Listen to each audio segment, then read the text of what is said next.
Bonjour à tous, alors c'est Sébastien pour locationcourtedurée.fr et donc c'est une nouvelle vidéo, cette fois-ci en fait sur un message que j'ai reçu sur un de mes, que j'ai reçu plusieurs fois sur un de mes blogs et un de mes Facebook en fait.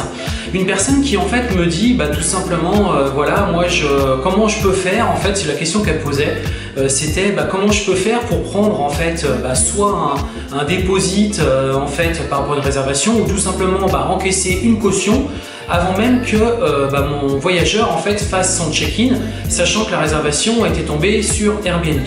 Alors à travers cette vidéo, je vais vous répondre et je vais vous expliquer un petit peu, je vais apporter mon complément d'information par rapport à ça.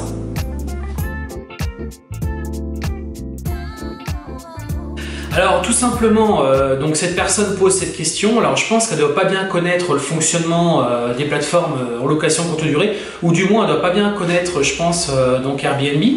Donc pour rappel, Airbnb en fait c'est une plateforme. Donc moi c'est vraiment la plateforme que je privilégie au maximum aujourd'hui. Parce que c'est une plateforme qui couvre absolument aussi bien donc le propriétaire que le locataire. Donc c'est vraiment une plateforme qui s'occupe de tout, qui s'occupe des règlements, qui s'occupe des litiges, qui s'occupe de la réservation, qui s'occupe des problèmes de paiement qui pourraient subvenir, qui s'occupe vraiment de tout de A à Z. Donc ça apporte une énorme protection en fait aussi bien pour le propriétaire que pour le locataire. Donc moi franchement, d'ailleurs c'est la plateforme que j'utilise sur l'ensemble de mes propriétés qui représente on va dire 80% de mes réservations. Alors quand j'entends certaines personnes qui me disent qu'ils utilisent plus booking.com, bon, ok, mais je pense que c'est parce qu'à mon avis, ils n'ont pas non plus mis le paquet sur une plateforme comme Airbnb. Ils n'ont pas cherché à optimiser au maximum leur listing. Ils n'ont pas essayé en fait de mettre en place des stratégies par rapport à cette plateforme. En fait, ils préfèrent utiliser plusieurs types de plateformes et puis en fait, avec l'ensemble des réservations qu'ils peuvent enregistrer, du coup, en fait, approcher 25 voire plus de nuits dans le mois et donc remplir le calendrier. Alors pourquoi pas? C'est une façon de faire. Mais encore une fois, moi, donc c'est ce que j'explique à travers mes formations, à travers mes vidéos, c'est que l'objectif en fait de la location courte durée, c'est essayer d'optimiser tout au maximum et c'est d'essayer justement de récupérer finalement que la partie qui est la plus intéressante entre guillemets, c'est la partie où on communique avec ses voyageurs, c'est la partie où en fait on échange d'informations sur notamment comment ça va se passer durant le séjour. Bref, c'est la partie où vous apportez une vraie valeur ajoutée et c'est aussi cette partie-là qui peut vous permettre d'obtenir plus rapidement soit un statut super hot, soit des bonnes reviews. Donc après, tout ce qui concerne le reste, donc tout ce qui est mode de règlement, les litiges, etc., il faut faire confiance à une plateforme et il faut notamment, pour moi, la plateforme qui aujourd'hui est la plus aboutie, la plus avancée par rapport à ça, c'est Airbnb. Donc j'en reviens à la question qui m'avait été posée initialement, enfin qui a été posée à plusieurs reprises donc à travers Facebook, à travers mon blog en fait. Et donc cette personne disait voilà, moi ma réservation fait 2000 € et j'aimerais prendre soit une avance en fait, donc le locataire verse en fait un genre de déposit, soit il verse une caution en fait pour que moi ça me puisse permettre de valider cette réservation et de l'enregistrer et qu'ensuite une fois que parce qu'en fait sa question c'était oui mais moi du coup en fait je vais même pas être payé alors que le guest à faire son check-in a quand même pour plus de 2000 €, etc. Alors, moi, je pense que la personne ne comprend pas très bien le fonctionnement d'Airbnb. Airbnb, justement, le gros avantage, si vous n'avez pas à vous occuper, donc comme je le disais juste avant, de la partie règlement, Airbnb enregistre en fait une réservation, Airbnb prend le paiement et sécure le paiement. C'est-à-dire que vous n'avez pas à vous préoccuper de est-ce que vous serez payé ou pas. Si Airbnb a enregistré la réservation et que celle-ci apparaît comme acceptée, il n'y a aucun souci, vous serez payé, donc encore une fois, 5 jours maximum après donc le check-in, donc en fait le lendemain du check-in, pardon. Donc imaginons c'est le 3 septembre, le 4 septembre, Airbnb déclenche le règlement juste après le check-in s'il n'y a pas eu de problème durant la phase du check-in, il déclenche le paiement et ensuite 5 jours après maximum, si vous êtes en mode de règlement, donc par virement, vous recevez votre règlement donc sur votre compte, moins bien entendu les frais Airbnb qui sont donc de 3%. Donc vous pouvez absolument pas, donc cette personne-là disait j'ai essayé de contacter donc les locataires, j'ai essayé d'appeler la plateforme, j'obtiens pas de réponse. Non, parce qu'en fait le locataire, lui, il a payé, il a déjà payé la plateforme, le paiement est ensuite sécurisé et bloqué donc chez Airbnb et Airbnb libérera le règlement, enfin il vous libérera votre règlement en fait le lendemain donc du check-in. Donc bien entendu, vous ne pouvez pas demander au locataire qui a déjà payé de à nouveau payer une caution ou quoi aux caisses. Vous n'avez pas, c'est le locataire. Moi, je suis locataire, je réserve sur Airbnb. Qu'une personne qui me pose cette question-là, je suis même plutôt inquiet. J'ai même plutôt envie d'annuler ma réservation parce que je me dis que la personne n'a absolument rien compris au fonctionnement de la plateforme Airbnb. Alors si après vous êtes dans cette démarche-là et qu'effectivement vous voulez d'abord toucher les sous avant même que la personne ait fait sa réservation, franchement, bon, c'est une façon de faire. Moi, c'est pas celle-ci que j'utilise. Hein. Moi, je pars du principe que je confie ça à une plateforme. C'est eux les professionnels, donc des règlements, des prises de réservation. Tout ça, c'est quand même des choses qui sont assez complexes. J'ai pas à m'occuper de ça. Donc après, si vous voulez vous occuper des règlements, des pots de garantie, etc., faites-le. Mais encore une fois, eh ben, vous serez pas libre. C'est-à-dire que vous pourrez pas passer au level supérieur. Vous pourrez pas avoir plusieurs propriétés et en fait déléguer toutes ces parties qui sont des parties un petit peu compliquées, des parties aussi qui ont une certaine législation à laquelle il faut se conformer, et puis c'est comme des parties techniques, il y a quand même une question d'argent.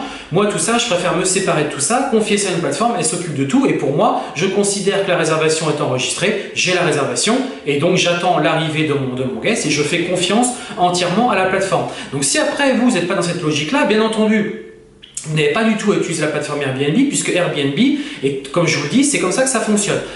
Donc si ça ne vous convient pas, eh ben, il faut absolument donc abandonner cette plateforme et passer sur des plateformes par exemple comme Booking.com, comme Hotel.com, ou le faire en direct à travers vos Facebook ou Le Bon Coin, etc. Et là, vous faites en direct avec votre voyageur, il verse un dépôt de garantie, bref, vous faites de la manière habituelle selon laquelle vous souhaitez fonctionner, et ça peut effectivement très bien marcher comme cela. Mais encore une fois, moi, à travers donc, mes vidéos, ce que j'explique depuis maintenant plusieurs mois, depuis que j'ai monté donc, ma chaîne sur la location courte durée, l'objectif en fait de faire la location courte durée, c'est en fait aller chercher plus de rentabilité, mais pas pour perdre en face comment dirais-je, le temps que vous allez passer dans cette activité. L'objectif, c'est de faire quoi? C'est d'acheter un bien immobilier, d'en acheter plusieurs, d'utiliser ce type d'exploitation pour aller chercher beaucoup plus de rentabilité. Mais par contre, l'objectif, c'est pas de perdre au passage tout le temps que vous prend cette activité. Il faut absolument déléguer un maximum des tâches qui sont liées à cette activité pour que vous, derrière, vous ayez du temps pour faire autre chose, pour aller chercher d'autres logements, gonfler votre patrimoine, gonfler votre activité et aussi par la même occasion optimiser, essayer d'aller chercher plus de valeur et puis aussi essayer d'aller chercher beaucoup plus de reviews positives, d'aller chercher les statuts supérieurs, bref monter en niveau plutôt qu'essayer de vouloir tout gérer et puis finalement vous allez arriver à faire des choses qui seront personnellement je trouve qui ne seront pas du tout positives. Alors j'entends beaucoup de vidéos de personnes qui font ça par eux-mêmes. Ok, si ça vous convient, mais sincèrement, vous avez aujourd'hui des outils, des logiciels, vous avez des applications qui sont disponibles, qui vous gèrent tout, qui s'occupent de tout. Franchement, il faut leur faire confiance. Moi, personnellement, vous pouvez me contacter. Je vous expliquerai comment je fonctionne. Vous verrez, ça se passe très bien. Alors si la personne, sa crainte, c'est que la personne, donc c'est le voyageur en fait, annule sa réservation, oui, mais ça fait partie du job, ça fait partie en fait du business, c'est-à-dire que c'est comme quand vous avez un hôtel, eh bien, si vous avez un hôtel, vous pouvez avoir des annulations dernière minute. D'ailleurs, Booking.com, son gros credo, c'est en gros, tu réserves sans la carte bleue, tu réserves et en gros, ta réservation, tu peux l'annuler genre 1 heure avant. Bon, je suis pas du tout partisan de ce type de fonctionnement, mais il y a un juste milieu à trouver. Alors d'autant plus que la plateforme Airbnb a aujourd'hui plusieurs types, donc c'est ce que j'ai pu reprendre ici à travers mon petit bloc-notes, donc à plusieurs types d'annulation. Donc vous pouvez tout à fait utiliser ces types d'annulation. Moi personnellement j'ai tout mis en flexible, donc ça veut dire qu'en gros je suis super ouvert à l'annulation. Très sincèrement ça doit représenter peut-être 5%, voire maximum 10% de mes réservations, et encore je pense que c'est plutôt 5%. D'ailleurs, il faudrait que je regarde précisément. C'est relativement rare que j'ai des annulations de dernière minute en fait. Parce que ce qu'il faut savoir, c'est que les personnes ont quand même payé, elles ont été débitées, etc. Donc vous savez, les personnes se disent toujours ah bah oui, mais si j'annule, est-ce que j'ai bien remboursé? Donc tout ça, c'est des mécanismes qui font que la personne, quand elle réserve, généralement, elle est plutôt sûre, sauf un imprévu. Généralement, moi, les personnes qui annulent, c'est parce qu'elles ont un imprévu dernière minute. Alors après, ça fait partie aussi comment dirais-je, du business, parce que si vous acceptez plus facilement les réservations avec des possibilités d'annulation, vous allez plus vite remplir votre calendrier que si vous êtes beaucoup plus strict, où là, justement, vous allez un petit peu effrayer des personnes qui disent bah tiens, j'ai peut-être prévu un voyage, mais finalement je peux peut-être changer, eh ben, ces personnes-là, vous ne prendrez pas les réservations. Et avec du recul, vous verrez que même en mode flexible, vous n'avez pas... Alors effectivement, quand c'est une réservation d'une semaine, 15 jours, ça peut vraiment poser un souci. Maintenant, si votre logement, vous prenez des réservations régulières et que votre logement est bien placé, que tout est mis en œuvre pour prendre des réservations, vous verrez que même si vous avez une annulation, vous en reprendrez une autre derrière. Alors effectivement, si la veille pour le lendemain, qu'il y a juste 1 ou 2 nuits, ça va risquer d'être compliqué, je vous le conçois. Maintenant, c'est pas non plus tous les jours que ça arrive, si ça arrive une fois dans l'année, c'est pas non plus la fin du monde, vous allez retomber très rapidement sur vos pieds. Néanmoins, si vous êtes dans ce schéma où vous ne souhaitez pas d'annulation, parce que vous, ça vous complexifie votre travail, vous allez avoir du mal à prendre une prochaine réservation, alors déjà quand même posez-vous la question, pourquoi vous allez avoir du mal à reprendre une prochaine réservation?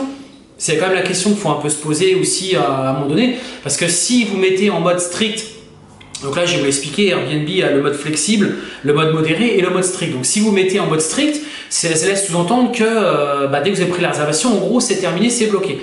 Bon, il faut se poser la question, pourquoi vous fonctionnez comme ça? Est-ce que c'est parce que vous avez beaucoup de mal à prendre des réservations et donc la seule que vous allez prendre, vous voulez absolument qu'elle soit honorée? Moi, je ne vois pas ça comme ça. Je considère que mon logement, il correspond aux attentes, le prix il est bon, la localisation elle est bonne, ce qu'il y a dedans est bon, les reviews sont bonnes. Donc même si je perds une réservation, c'est pour en reprendre une autre derrière. Je vois ça absolument comme ça. Après, chacun a sa vision donc de son activité. Maintenant, moi, c'est une vision quand même que j'ai depuis maintenant 5 ans et sur laquelle quand même qui fonctionne quand même globalement bien. Alors, juste pour rappel, Airbnb donc a plusieurs types d'annulation. De catégories, donc vous pouvez être en flexible. Donc moi c'est le type de statut que j'ai choisi pour mes réservations. Donc en gros les frais de ménage, quel que soit le type d'annulation, les frais de ménage sont remboursés. Ensuite vous avez donc en fait le mode flexible, c'est-à-dire qu'en gros la personne a jusqu'à 24 heures avant l'entrée dans les lieux pour faire son annulation. Si par exemple le check-in était fixé au vendredi, vous avez paramétré 15 heures lors du check-in, ou vous n'avez pas paramétré, par défaut c'est 15 heures, en fait la personne, donc votre voyageur, a jusqu'au jeudi 15 heures pour procéder à l'annulation. Donc si elle le fait 24 heures minimum avant, elle est totalement remboursée. Si par contre elle le fait donc dans l'intervalle des 24 heures, sa première nuit ne sera pas remboursée. Par contre tout le reste lui sera remboursé. Et si après elle fait l'annulation durant le séjour, toutes les nuits qu'elle n'aura pas passé dans votre logement, moins les 24 heures, parce qu'il y a toujours cet aspect de 24 heures à respecter, lui seront remboursés. Donc ça c'est le mode donc, flexible. Ensuite, vous avez un mode modéré, donc là c'est un mode que je peux encourager, parce qu'effectivement il se situe entre les deux, c'est-à-dire que là c'est 5 jours avant, c'est-à-dire donc là pareil, encore une fois, si la réservation était un vendredi 15 heures, en gros il faut le faire donc 5 jours avant pour que la personne puisse être remboursée donc de sa première nuit, pardon, qu'il soit remboursé en fait, alors pas remboursé intégralement pour le coup, c'est remboursé à 50% et la première nuit n'est pas remboursée. Donc ça c'est le type de fonctionnement, et si ça intervient donc durant les 5 jours, là en fait la personne peut tout simplement pas être remboursée de sa réservation. Donc on va dire ce mode est à peu près peut paraître modéré comme son nom l'indique. Donc si vous êtes vraiment hésitant, vous pouvez effectivement démarrer comme ça. Maintenant encore une fois, quand vous lancez votre listing, vous lancez sur Airbnb dans location courte durée, je ne peux que vous encourager à démarrer sur mode flexible pour prendre un maximum de réservations et lancer rapidement votre booking. C'est des personnes qui vont lancer rapidement votre listing. Parce qu'il y a des personnes qui sont assez sensibles par rapport à ça, qui sous le simple fait ne puissent pas annuler si elles souhaitent annuler, elles vont être un petit peu réticentes à prendre votre logement. Si équivalent, il y a possibilité flexible sur notre logement. Ensuite, vous avez donc le mode strict. Donc là, le mode strict, c'est en gros la même chose que les 5 jours, mais là, c'est vraiment 7 jours. Donc là, c'est 7 jours avant, la personne doit réserver, et là, il n'y a pas d'histoire de 50%. C'est que si c'est 7 jours avant, effectivement, la personne donc, est remboursée par rapport à son annulation. Par contre, si c'est inférieur aux 7 jours, elle a tout perdu, c'est-à-dire que là, la réservation est due de plein droit, et en fait, elle ne peut pas être remboursée. Et en fait, il existe un autre mode, pardon, donc c'est le mode donc longue durée, c'est-à-dire que là c'est automatique, en fait c'est géré donc, par Airbnb, donc là vous n'avez pas le paramétrer. C'est-à-dire que là, si vous avez pris une réservation de plus de 28 nuits, donc généralement c'est une réservation d'un mois, en fait la personne a 30 jours pour en fait demander son annulation. Si c'est fait avant les 30 jours, c'est trop tard, c'est encaissé automatiquement, alors que si c'est fait 30 jours auparavant, effectivement, donc la réservation est donc annulée. Voilà, donc c'était une vidéo pour répondre un peu à cette question et à certaines personnes qui, je pense, se lancent dans la location courte durée ou qui en font très peu, ou qui le font, on va dire, sur un seul logement. Alors effectivement, sur un seul logement, si vous voulez tout gérer par vous-même, les règlements, etc., faites-le. Mais si à un moment donné vous voulez passer à la phase supérieure, et c'est aussi à travers mes vidéos, moi je m'adresse aussi aux personnes qui veulent vraiment se constituer un vrai business par rapport à ça, faire de location longue courte durée en fait de manière automatique, en mode business, donc c'est-à-dire avec des mécanismes, avec des process, vous pouvez absolument pas tout gérer comme ça avec les modes de règlement, prendre les dépôts, contacter les clients, leur rendre tout ça, c'est une surcharge de travail. C'est aussi dommage puisqu'aujourd'hui il y a quand même des prestataires qui sont capables de s'occuper de tout pour vous et du coup laissez-les faire les choses, ils vont certes vous prendre des commissions mais pour vous c'est un gain de temps, ça va vous permettre de vous développer sur votre activité et puis l'objectif c'est quand même de générer des revenus, ce qu'on appelle passifs. C'est-à-dire quand même si vous faites à la base, on fait de l'immobilier, c'est quand même on souhaite s'enrichir en fait facilement avec des méthodes et donc tirer des revenus passifs. Parce que ce que j'appelle passif, c'est des revenus qui sont récurrents, qui tombent tous les mois et sur lesquels vous avez une charge de travail qui est vraiment très faible. Donc si vous faites de location courte durée, que vous perdez en fait tous ces revenus passifs, ça devient donc pour le coup un business. De toute façon, ça l'est déjà initialement, mais ça veut dire que vous allez passer tout votre temps là-dedans. Donc à un moment donné, si vous voulez vraiment faire un business qui soit super rentable, vous gagnez vraiment de l'argent, il faut chercher à optimiser au maximum les tâches que vous avez à faire. Et donc notamment, il y a de nombreuses choses par rapport à ça, tout ce qui est nettoyage, tout ça, c'est tout ce que j'ai pu expliquer, les check-in physiques, tous ces aspects également sont aussi des choses qu'on peut déléguer ou qu'on peut donc confier à des sociétés de conciergerie ou qu'on peut mettre en automatique à travers des applications, à travers des outils que moi j'utilise, tout ça, donc je l'explique dans mes vidéos, également dans ma formation que je vous invite à découvrir sur mon site internet, donc locationcourtedurée.fr. Voilà, j'espère que cette vidéo vous a plu. Je vous invite à me laisser un gros pouce bleu. Pour moi, c'est un gros signe d'encouragement. Et puis également, si vous pouvez vous abonner à ma chaîne, idem, ça me fera très plaisir. Ça me permet de voir que mes vidéos sont intéressantes, qu'elles vous plaisent, que j'ai partagé du contenu de valeur. Moi, je suis quelqu'un qui est passionné par la location courte durée. C'est une activité que j'exerce depuis maintenant 5 ans. Donc j'exerce ça notamment en Asie. J'ai appris beaucoup de choses à travers les plateformes. Pour moi, la plateforme qui est la plus, celle qui peut vraiment vous permettre d'aller beaucoup plus loin, c'est donc Airbnb. C'est celle-ci que moi je vénère, on va dire, depuis très longtemps. Alors je suis pas un salarié d'Airbnb, j'ai pas d'action d'Airbnb, mais c'est vraiment pour moi celle qui répond vraiment pour les professionnels qui veulent vraiment aller plus loin.